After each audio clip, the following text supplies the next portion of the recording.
Today we're going to explore one of the most basic functions, but one of the most important functions of workforce time and attendance, editing employee time cards.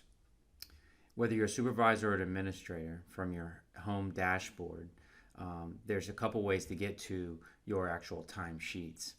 If you click on a particular employee in general, or an exception to a missed punch or a scheduled time that wasn't taken, it will take you to the actual employee's time card. But the primary navigation to the employee's time sheet is to go to attendance and then to click on time sheets. This will take you to the actual employee time cards.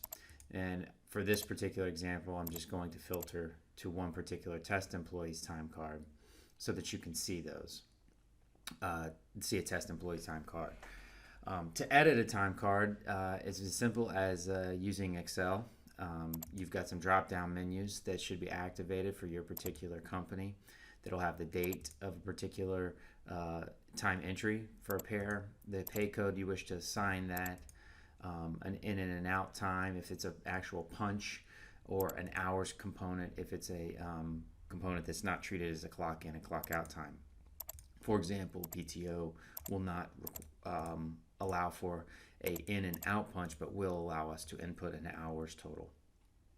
What you'll see on the time card is the date, the pay code, the in, the out, the OT1 if you had an OT2 for a premium time differential, daily hours, shift experience. This can be as extensive or as simple as your company requires during setup. To input a time, simply input that amount of time into the card itself, okay, and then hit save. And what's going to happen is the time card itself will have been updated by clicking save, and that entry will now be available.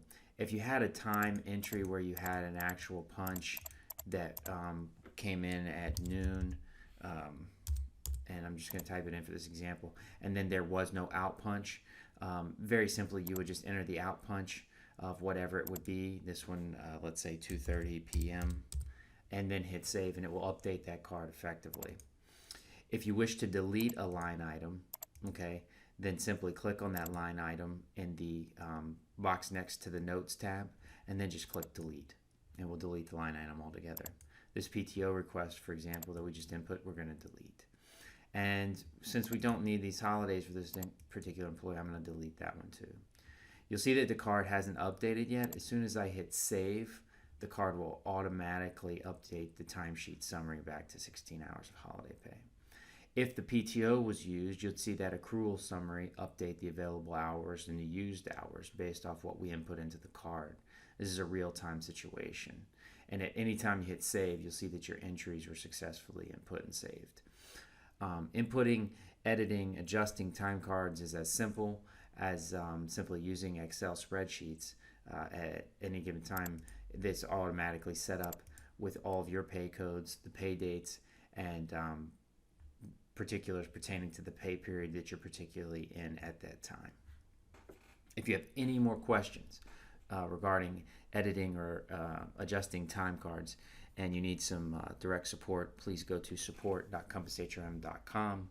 Scroll down to the very bottom at the footer, and there's a blue envelope that says Contact Support.